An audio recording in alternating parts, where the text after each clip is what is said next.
Hello friends, एक बार फिर से स्वागत है आपका अपने यूट्यूब चैनल मैथ्स पॉइंट पर। तो साथियों, कैसे हैं आप सब? फटाफट से कमेंट कीजिए, कैसे हैं आप सब। आई होप कि आप सभी बहुत ही अच्छे होंगे और अपने घरों पर अपने परीक्षा की तैयारी काफ़ी बेहतरीन ढंग से कर रहे होंगे। तो देखिए, जो आज का सेशन है वो आपने थंबनेल देखा होगा, अगर नहीं देखा है तो कोई नहीं, बता देते हैं कि आज हम करेंगे क्लास 10th के एक बहुत ही इम्पोर्टेंट चैप्टर जिसका नाम है अर्थव्यवस्था एवं इसके विकास का इतिहास।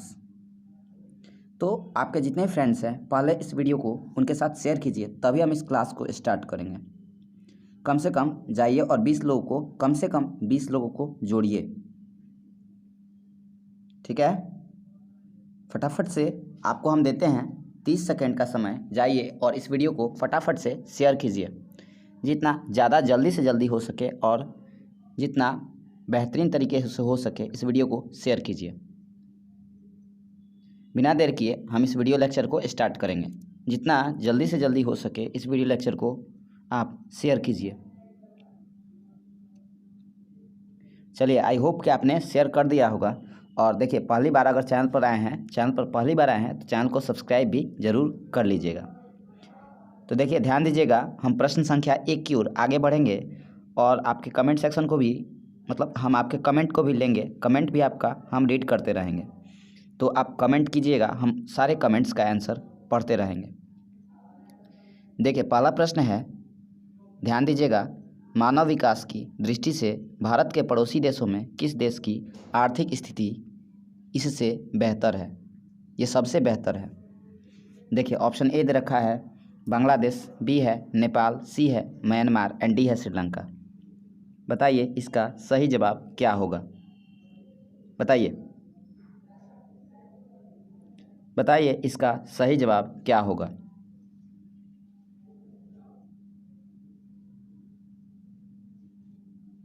तो देखिए, जो इसका राइट आंसर होगा वो होगा ऑप्शन नंबर डी, यानी कि श्रीलंका। मानव विकास की दृष्टि से भारत के पड़ोसी देशों में श्रीलंका की आर्थिक स्थिति जो है बेहतर है। चलिए, बिना देर किए क्वेश्चन संख्या दूसरे की ओर हम आगे बढ़ेंगे, ठीक है।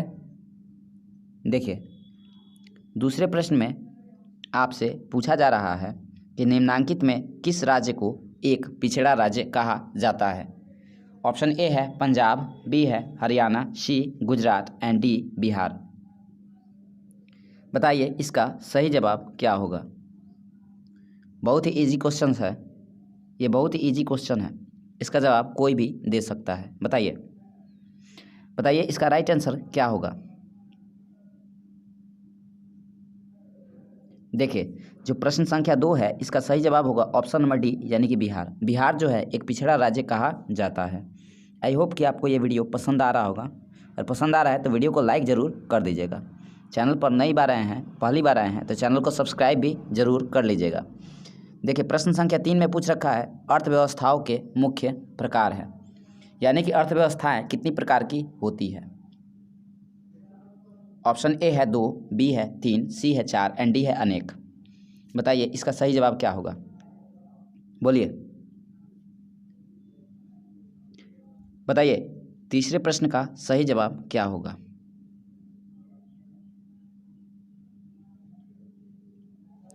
देखिए, जो प्रश्न संख्या 3 है इसका सही जवाब होगा answer number option number B, यानी कि 3। देखिए, अर्थव्यवस्था मुख्यतः 3 प्रकार की होती है। कौन कौन सी? तो पूंजीवादी अर्थव्यवस्था, समाजवादी अर्थव्यवस्था एवं मिश्रित अर्थव्यवस्था। आई होप कि आपको हमारी बातें समझ में आ रही होंगी। अगर वीडियो पसंद आ रहा है तो वीडियो को लाइक ज़रूर कर दीजिएगा, ठीक है। चैनल पर पहली बार आए हैं तो सब्सक्राइब ज़रूर कर लीजिएगा, बार बार हमको बताने की आवश्यकता न पड़े, ठीक है। चलिए देखते हैं क्वेश्चन संख्या चौथे को। देखिए, प्रश्न चौथे में आपसे पूछा जा रहा है इनमें से कौन से देश में समाजवादी अर्थव्यवस्था है? बहुत ही लाजवाब क्वेश्चन है, दीजिए इसका जवाब। बताइए क्या होगा? ऑप्शन ए है जापान, बी है रूस, सी है भारत एंड डी है अमेरिका। बताइए।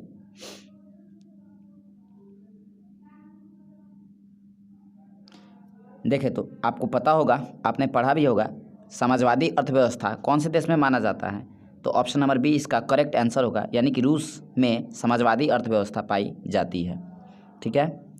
देखिए, इस वीडियो को आगे बढ़ाने से पहले एक इन्फॉर्मेशन है, और ये है कि ये जो चैप्टर है इसमें से हमने 50 क्वेश्चन सेलेक्ट किए हैं। इस वीडियो का आपको 2 पार्ट मिलेगा, एक पार्ट आज मिलेगा और एक पार्ट 1 या 2 दिन के अंदर में आपको मिल जाएगा। ठीक है, तो पहले पार्ट में मात्र आपको 25 प्रश्न जो है देखने को मिलेंगे। ठीक है, तो आप वीडियो में एंड तक जरूर बने रहिएगा। ठीक है, वीडियो में भागिएगा मत, स्किप मत कीजिएगा, क्योंकि सारे के सारे प्रश्न बहुत ही ज़्यादा इम्पोर्टेंट है एग्जाम के दृष्टिकोण से। देखिए, क्वेश्चन 5 में पूछ रखा है, सतत विकास की प्रक्रिया संबंधित है किससे? ऑप्शन ए है उच्च वर्ग से, बी है निम्न वर्ग से, सी है सभी वर्ग से, एंड डी है इनमें से कोई नहीं। बताइए इसका सही जवाब क्या होगा, बताइए।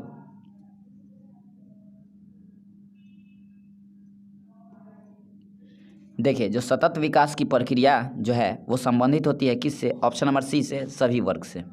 ठीक है, आप कमेंट कीजिए, आंसर कमेंट कीजिए, तब पता चलेगा कि कौन सा आंसर सही है, कौन सा आंसर गलत है। और देखिए, सबसे बड़ी बात है कि सारे के सारे प्रश्न इम्पोर्टेंट है।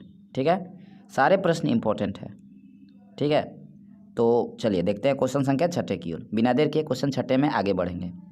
क्वेश्चन 6 में पूछ रखा है कि भारत में नीति आयोग की स्थापना हुई। बताइए। ऑप्शन ए है 1950, बी है 1951, सी है 2005 एंड डी है 2015। बताइए।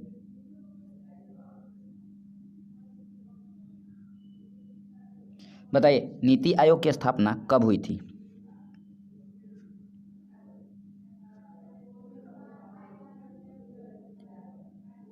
बोलिए।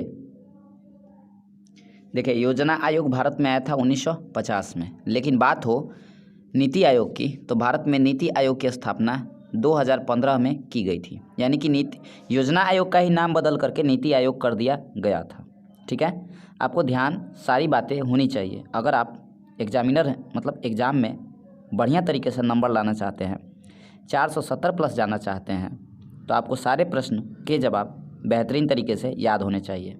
ठीक है, तो चलिए बिना देर के क्वेश्चन संख्या 7वें की ओर हम आगे बढ़ेंगे। ठीक है, अगर वीडियो पसंद आ रहा है तो वीडियो को लाइक ज़रूर कर दीजिएगा। और एक बात कि अगर आप लेट से आए हैं तो आपके इन्फॉर्मेशन के लिए बता दें, इस वीडियो लेक्चर के आपको 2 पार्ट मिलेंगे। इस वीडियो लेक्चर के आपको मिलेंगे 2 पार्ट। पहले पार्ट में आपको 25 प्रश्न और अगले पार्ट में 25 प्रश्न। ये अर्थव्यवस्था का यानी कि आपके अर्थशास्त्र का पहला अध्याय है। आपके पहले अध्याय में से मैंने 50 प्रश्न 50 इंपॉर्टेंट प्रश्न सेलेक्ट किए हैं, जो आपको एग्ज़ाम में 470 प्लस ले जाने में कारगर सिद्ध होंगे। ठीक है, तो वीडियो में एंड तक जरूर बने रहिए, भागिए मत। भागिएगा तो इसमें आपको लॉस होगा। देखिए, क्वेश्चन 7वें में आपसे पूछ रखा है, इनमें कौन आर्थिक क्रिया नहीं है? ऑप्शन ए है कृषि, बी है बेरोजगारी, सी है बीमा एंड डी है परिवहन। बताइए इसका सही जवाब क्या होगा।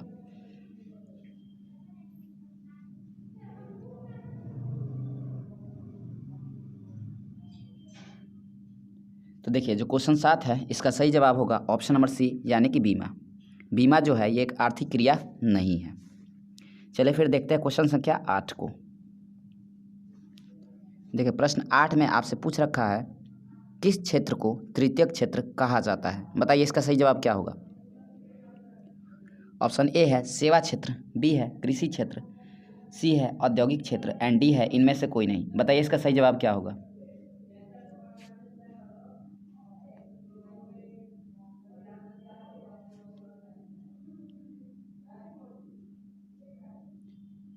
तो देखिए, इसका जो सही जवाब होगा वो होगा ऑप्शन नंबर ए, यानी कि सेवा क्षेत्र।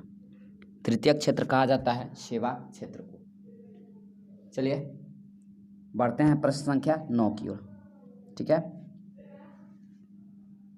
देखिए, अगर आप चैनल पर पहली बार आए हैं तो चैनल को सब्सक्राइब जरूर कर लीजिएगा। देखिए, क्वेश्चन 9 में पूछ रखा है, भारत की आर्थिक व्यवस्था है कैसी?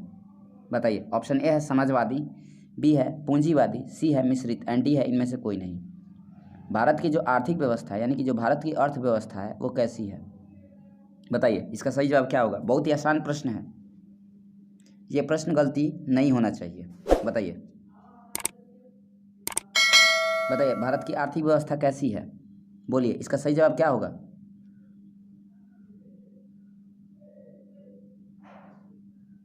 तो देखिए, भारत की जो अर्थव्यवस्था है वो एक मिश्रित अर्थव्यवस्था है। आई होप कि आपको ये सारे के सारे प्रश्न समझ में आ रहे होंगे और ये बहुत ही ईजी प्रश्न है। ठीक है, तो देखिए अब बढ़ते हैं क्वेश्चन संख्या 10वें की ओर।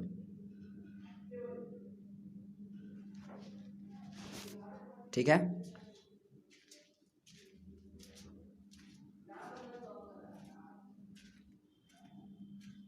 अगर आपको वीडियो पसंद आ रहा हो तो वीडियो को लाइक ज़रूर कर दीजिएगा और चैनल पर पहली बार आए हैं तो चैनल को सब्सक्राइब ज़रूर कर लीजिएगा। तो देखिए प्रश्न संख्या 10वें की ओर हम आगे बढ़ते हैं। देखिए क्वेश्चन 10वें में पूछा गया है, इनमें से कौन से देश में मिश्रित अर्थव्यवस्था है? बताइए इसका सही जवाब क्या होगा। ऑप्शन ए अमेरिका, बी रूस, सी भारत एंड डी कोई नहीं। बताइए इसका राइट आंसर क्या होगा, बताइए। देखिए पिछले क्वेश्चंस को ही रिवीजन कीजिएगा तो आपको समझ में आ जाएगा। इसका जो सही आंसर होगा वो होगा ऑप्शन नंबर सी यानी कि भारत। क्वेश्चन संख्या 11वें को ध्यान से देखिएगा। देखिए प्रश्न 11वें में पूछा जा रहा है, इनमें से कौन योजना आयोग के पदेन अध्यक्ष होते हैं? बताइए। ऑप्शन ए है प्रधानमंत्री, बी है योजना मंत्री, सी है राष्ट्रपति एंड डी है इनमें से कोई नहीं। बताइए इसका राइट आंसर क्या होगा। योजना आयोग का पदेन अध्यक्ष कौन होता है? दीजिए जवाब दीजिए।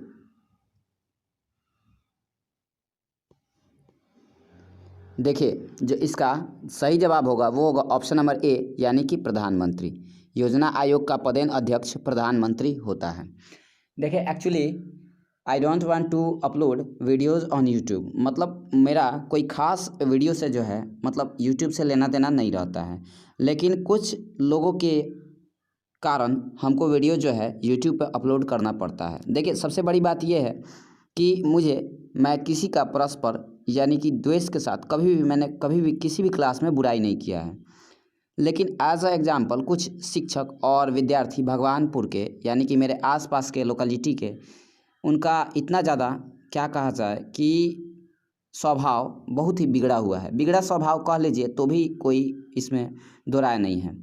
देखिए अगर आपको कोई भी प्रश्न, देखिए मैं भी आदमी हूँ, हो सकता है कि किसी प्रश्न का आंसर गलती से गलत बोला गया हो, तो भाई गलती तो भगवान से हो जाती है, हमसे हो गया है अगर किसी प्रश्न में आंसर में गलती, तो आप उसका कमेंट सेक्शन में लिख दीजिए कि सर इस प्रश्न का आंसर गलती है, इसको सुधार दीजिए। एज एग्जाम्पल उसको आप क्लास में जो है अपने बच्चों को जो है एक ऐसे तरीक़ा से बताते हैं। आपके अंदर भी कैपेसिटी है, पावर है, तो आइए यूट्यूब पे लाइव पढ़ाइए, ठीक है, क्या दिक्कत है। देखिए कैमरे के सामने बोलना और मोबाइल के सामने बोलना बहुत ही मुश्किल काम होता है भाई, ठीक है। अगर आपके अंदर कैपेसिटी है ना तो क्लास में बुराई मत कीजिए किसी का। आपके अंदर अगर क्वालिटी है, अगर वो गुण है तो यूट्यूब कीजिए, आप भी आके बताइए यूट्यूब पर, बच्चों के साथ इंटरेक्ट कीजिए इंडिविजुअली। आप क्लास में कुछ भी बोका बना देते हैं तो बोका बनाने से नहीं होता है। अगर आपके अंदर क्षमता है, कैपेसिटी है, तो आइए यूट्यूब पर और आप भी वीडियो अपलोड कीजिए। ऐसे जो है किसी का जो है आप वीडियो का बुराई नहीं कर सकते हैं। हो सकता है कि किसी एक प्रश्न का आंसर गलती हो गया हो, तो फिर गलती तो भगवान से भी हो जाती है, ठीक है। तो देखिए इंडिविजुअली हम किसी को जो है टारगेट नहीं करते हैं, गलत बात है। अगर हम टारगेट शुरू कर दें टारगेट करना तो बहुत बात बिगड़ जाती है। चलिए खैर कोई नहीं, आप लोग पढ़ाई पे फोकस कीजिए, ठीक है, इधर उधर के चीज़ों पे थोड़ा सा कम ध्यान दीजिए। देखिए क्वेश्चन 12 दे रखा है कि डेबिट कार्ड संबंधित है। देखिए ऑप्शन ए है एटीएम प्रणाली से, ऑप्शन बी है कोर बैंकिंग प्रणाली से, ऑप्शन सी है बैंकिंग प्रणाली से एंड ऑप्शन डी है इनमें से कोई नहीं। बताइए इसका सही जवाब क्या होगा।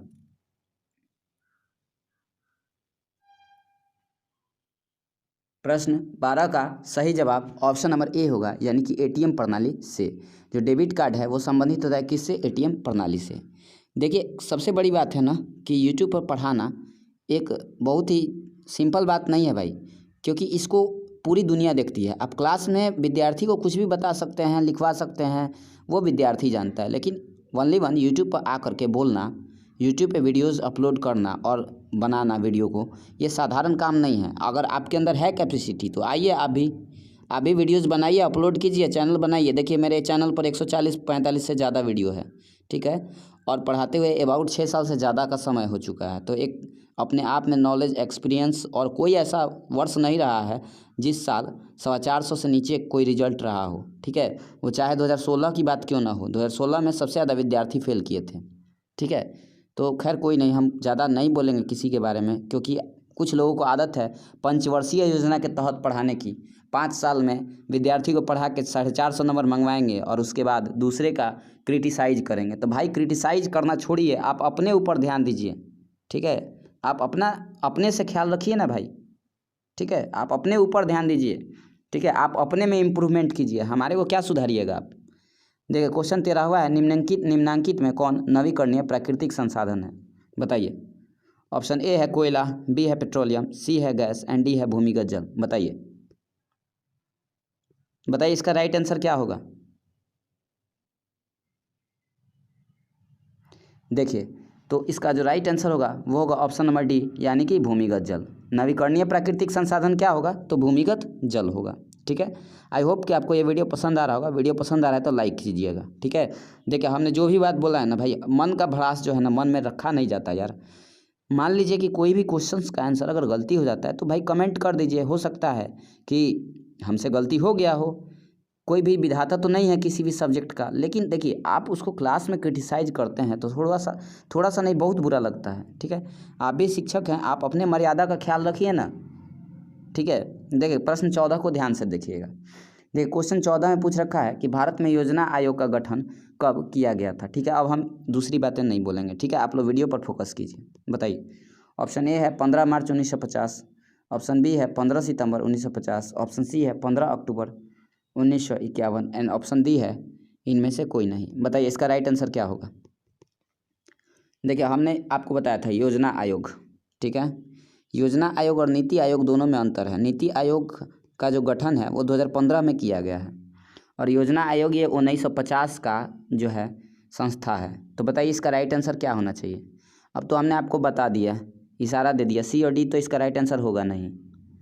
देखिए इसका जो सही जवाब होगा वो होगा ऑप्शन नंबर ए, यानी कि 15 मार्च 1950 ईस्वी।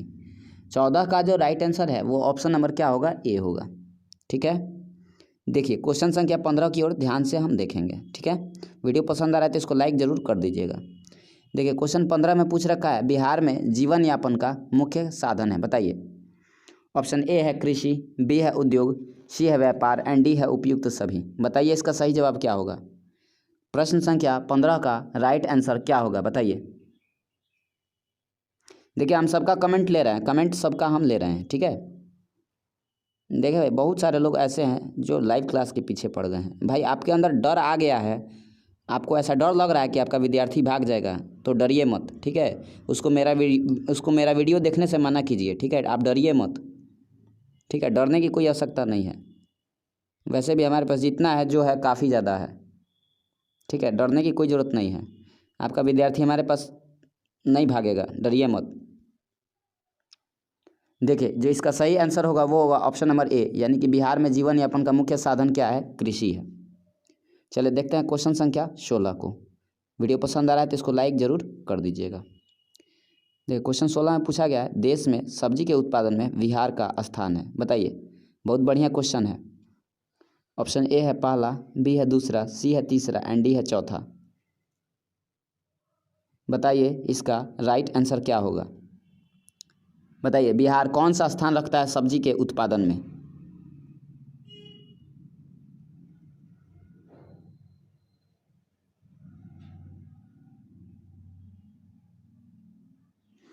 देखिए जो 16 का राइट आंसर होगा वो होगा ऑप्शन नंबर बी, यानी कि दूसरा, ठीक है। बिहार सेकंड पोजीशन रखता है सब्जी के उत्पादन में, ठीक है। चलिए देखते हैं क्वेश्चन संख्या 17 को। देखिए क्वेश्चन 17 में बढ़ने से पहले अगर आप क्लास 10th के विद्यार्थी हैं और आपको क्लास 10th रिलेटेड कोई वीडियो चाहिए तो जाइए डिस्क्रिप्शन में आपको लिंक दिया हुआ है, किसी भी सब्जेक्ट का वीडियो आप प्लेलिस्ट पर टच कीजिएगा, आपको बहुत सारे वीडियो जो है देखने को मिल जाएंगे, ठीक है। चलिए देखते हैं क्वेश्चन संख्या 17 को। क्वेश्चन 17 को ध्यान से देखिएगा। क्वेश्चन 17 में पूछ रखा है भारत के पड़ोसी देशों में किस देश की प्रति व्यक्ति आय सबसे अधिक है, बताइए। ऑप्शन ए है पाकिस्तान, बी है बांग्लादेश, सी है श्रीलंका एंड डी है नेपाल। बताइए इसका सही जवाब क्या होगा।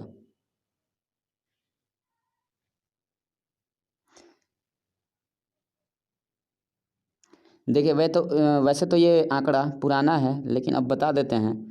अगर आपके एग्जामिनेशंस में आ जाए ना तो इसका राइट आंसर क्या होगा, ऑप्शन नंबर सी होगा, यानी कि श्रीलंका। लेकिन अभी का जो तत्काल स्थिति है वो ये है कि श्रीलंका भी चीन की तरह, मतलब कि चीन के पूरे कर्ज में डूब चुका है। अब प्रति व्यक्ति आय जो है ना चीन की उतनी अच्छी नहीं है। अब जो है बांग्लादेश रैंक आगे कर रहा है। लेकिन देखिए अगर एग्जाम में क्वेश्चन आए ना तो आप श्रीलंका ही मार के आइएगा, क्योंकि आपके बुक में श्रीलंका ही दिया है। यानी कि भारत के पड़ोसी देशों में श्रीलंका की प्रति व्यक्ति आय अधिक है, किसके अनुसार, बुक के अनुसार। ठीक है, वैसे अब इस मामले में श्रीलंका की अपेक्षा बांग्लादेश आगे है। ठीक है, आई होप कि आपको मेरी बात समझ में आ रही होंगी। चलिए देखते हैं क्वेश्चन संख्या 18 को। देखिए क्वेश्चन 18 में पूछा है, निम्न को प्राथमिक क्षेत्र भी कहा जाता है। बताइए किसको प्राथमिक क्षेत्र कहा जाता है। ऑप्शन ए है सेवा क्षेत्र को, बी है कृषि क्षेत्र को, सी है औद्योगिक क्षेत्र को एंड डी है इनमें से कोई नहीं। दीजिए जवाब दीजिए, बताइए इसका राइट आंसर क्या होगा।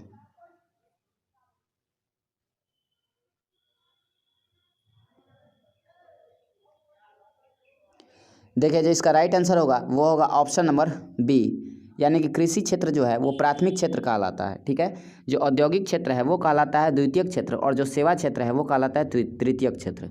अगर आपको नहीं पता है आप अर्थशास्त्र के किताब को उठाइएगा और पढ़ लीजिएगा, आपको बेहतरीन तरीके से सारी बातें समझ में आ जाएंगी। ठीक है, और ये जितने भी क्वेश्चंस हैं ना आपके एग्जामिनेशंस के दृष्टिकोण से काफ़ी ज़्यादा इंपॉर्टेंट है। आप इस क्वेश्चंस को छोड़ करके नहीं जा सकते हैं, और छोड़ के जाइएगा तो हो सकता है कि 2 4 5 नंबर आपका ज़रूर मिस कर जाए। चलिए देखते हैं क्वेश्चन संख्या 19 को।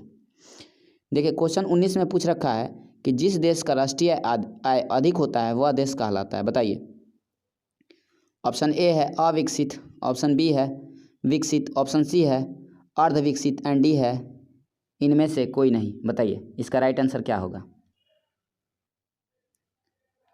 बताइए जिस देश की राष्ट्रीय आय अधिक होता है वह देश क्या कहलाता है। सिंपल आंसर इसका। ठीक है, बहुत सिंपल आंसर भाई, बहुत सिंपल आंसर है। देखिए जिस देश का राष्ट्रीय आय अधिक होता है वो क्या कहलाता है, विकसित। जिसका बहुत कम होता है वो कहलाता है क्या, अविकसित। और जिसका मध्यम होता है वो क्या कहलाता है, अर्धविकसित। तो पहले फिलहाल इस क्वेश्चन का जो राइट आंसर होगा वो होगा ऑप्शन नंबर बी, यानी कि जिस देश का राष्ट्रीय आय अधिक होगा वो कौन सा देश होगा भाई, विकसित देश होगा। चलिए देखते हैं क्वेश्चन संख्या 20 को। देखिए प्रश्न 20 में पूछा गया कि गरीबी कैंसर रोग की तरह है, ये किसने कहा था, किस अर्थशास्त्री ने कहा था। बताइए ऑप्शन ए है अर्थशास्त्री कुजनेट, ऑप्शन बी है अर्थशास्त्री मेडिसन, ऑप्शन सी है professor Lewis and option D है इनमें से कोई नहीं। बताइए इसका सही जवाब क्या होगा। भाई वीडियो पसंद आ रहा है तो लाइक कर दीजिए। ठीक है, लाइक करने में क्या जाता है, बहुत कम लाइक्स आते हैं, 80 व्यूज़ जाते हैं, 90 व्यूज़ आते हैं, और लाइक की संख्या मात्र 20 होती है। ऐसे कैसे काम चलेगा। लाइक कीजिए, सारा नौटंकी तो आप ही लोग के लिए होता है।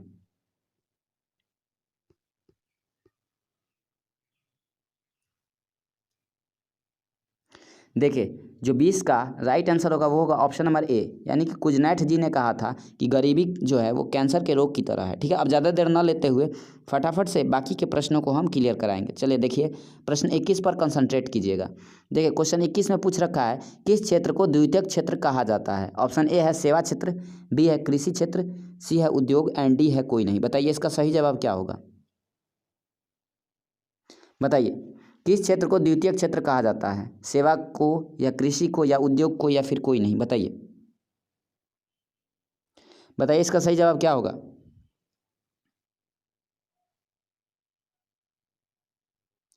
देखिए जो 21 का सही जवाब होगा वो होगा ऑप्शन नंबर कौन सा, बोलिए आप बोलिए, अभी तो 2 मिनट पहले बताया है।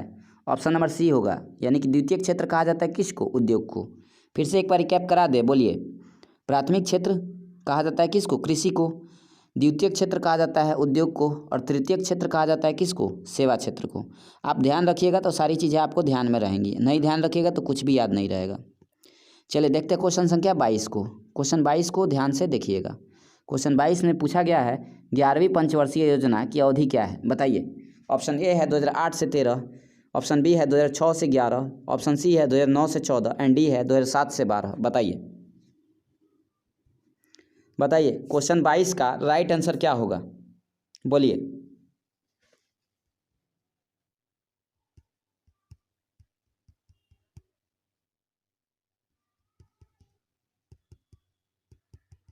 देखिए जो इसका सही जवाब होगा वो होगा ऑप्शन नंबर डी, यानी कि 2007 से 12। ध्यान रखिएगा कि जो 11वीं पंचवर्षीय योजना का कार्यकाल है वो 2007 से 2012 का है। ठीक है, चलिए देखते हैं क्वेश्चन संख्या 23 को। क्वेश्चन 23 को ध्यान दीजिएगा, ठीक है। मिसप्रिंट हो गया, 13 लिखा गया, लेकिन ये क्वेश्चन 23 है। देखिए क्वेश्चन 23 में पूछ रखा है कि आर्थिक विकास का गैर आर्थिक कारक कौन है। बताइए। ऑप्शन ए है प्राकृतिक संसाधन, ऑप्शन बी है सामाजिक संस्थाएं, ऑप्शन बी है सी है तकनीकी विकास एंड ऑप्शन डी है मानवीय संसाधन। बताइए।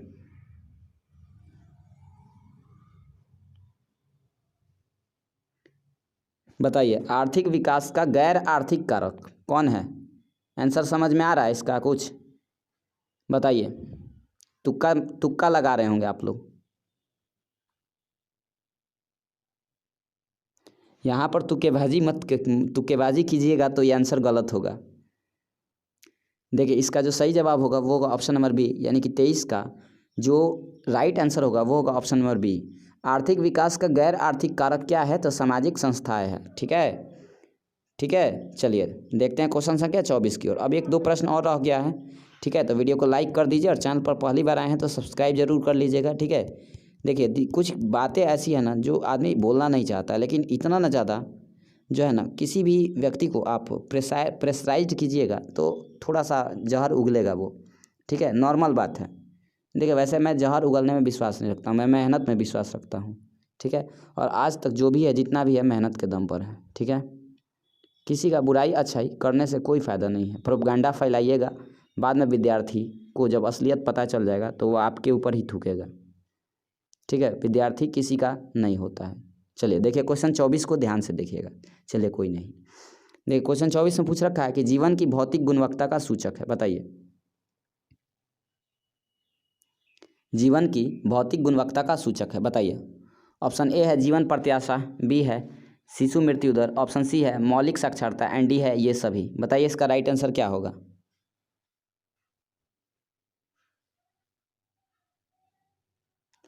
जीवन की भौतिक गुणवत्ता का सूचक क्या क्या होता है, बताइए इसका सही जवाब क्या होगा। तो इसका right answer option number D होगा, यानी कि ये सभी। ठीक है, तो चलिए ठीक है, मिलते हैं फिर अगला वीडियो में। तब तक के लिए बाय बाय, टेक केयर। आप अपना ख्याल रखिए और लोगों का ख्याल रखिए, परिवार सदस्यों का ख्याल रखिए। ठीक है, इसका सेकंड पार्ट आपको जल्द ही कल या परसों मैं जो है लाइव सेशन लेकर के आऊँगा। ठीक है, तो आप सबको तब तक के लिए bye bye, take care and have a sweet good night to all of you. सबको राधे राधे भाई।